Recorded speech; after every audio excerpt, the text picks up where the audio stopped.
Hello and welcome to another video. In today's video we're going to be replacing our old and slightly outdated workshop lights with some new more powerful ones.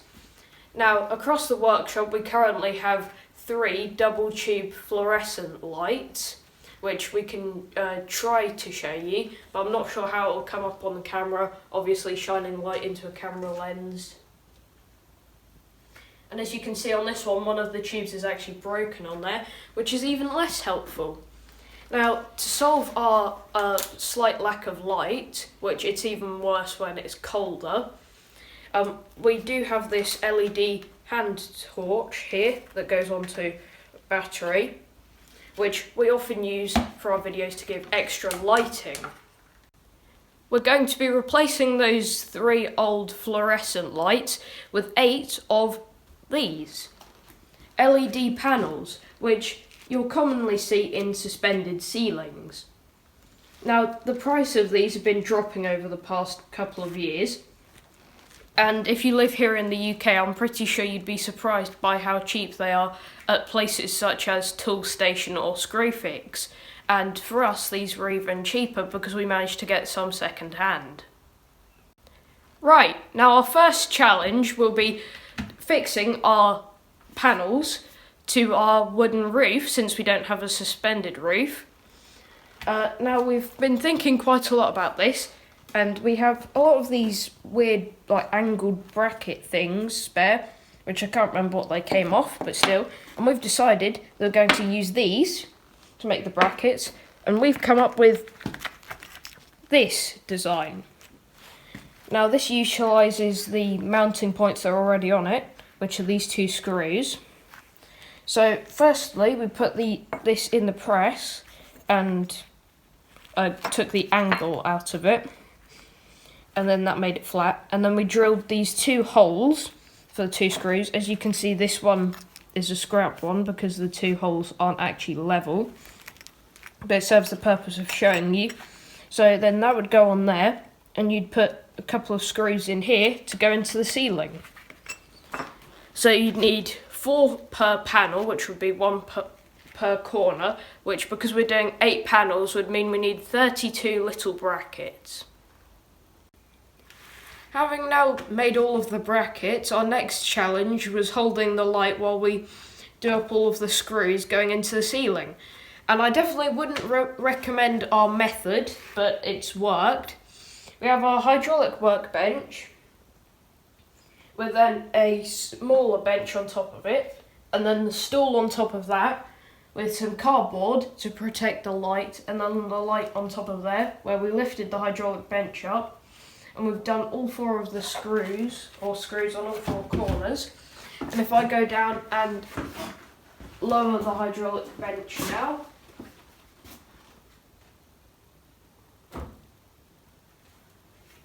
you can see we have our first one up. Our fixing method has actually worked really well for 6 out of the 8 lights. However, the 2 down this end, which would be above the machine tools, we had to take a different approach. Now we still used our brackets, but we used these bits of wood and then put the brackets on top. Now we had to do this because how these wooden beams are placed are going across, as you can see, is different to that other section and all of the other sections, which are all in line. But now that we've worked out this system on both of the lights at this end of the workshop, all of the lights are mounted. A long time later now, and we've wired in all of the LEDs into 3 cables which all go to 1 plug, so that we can compare between the original lights that we've got here and the LEDs. Now we haven't wired them into the switch because we want an electrician that is fully qualified to check over the installation and then wire them to the plug if we think it's a good upgrade, which I'd imagine it will be.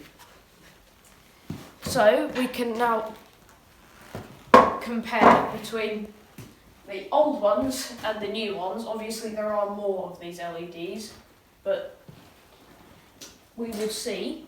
And it's also the first time we've ever had this workshop this empty before. So there's more of a shot of all of the lighting, trying to remember where all of the dark spots are.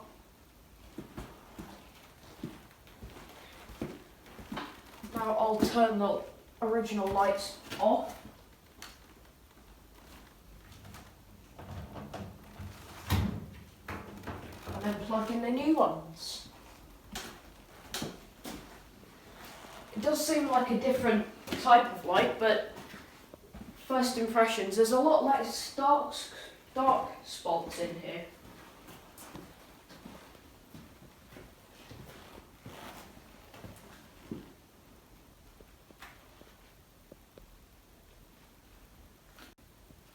And now we will switch back.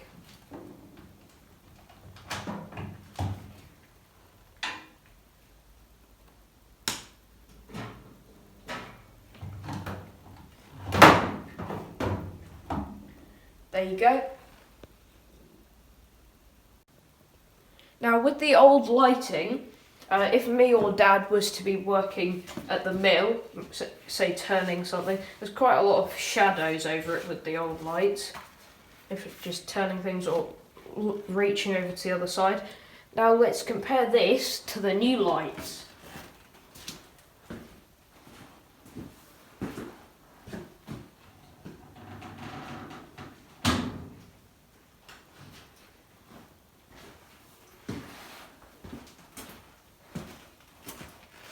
Now if I stand here, there's pretty much no shadow at all from me.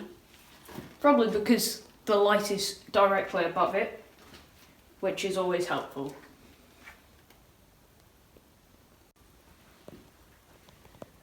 We're pleased with the light upgrade here, and I think it's going to be definitely a big improvement here in the machining area, especially now that we've sorted out our layout with some of the bigger machines. Obviously the example with the mill was very good since it has that light panel above it. Although I think it would probably take a bit of getting used to because it feels like a different type of light almost.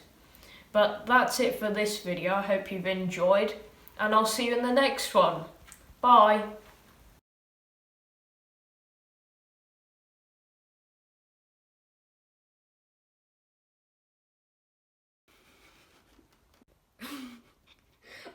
I don't know.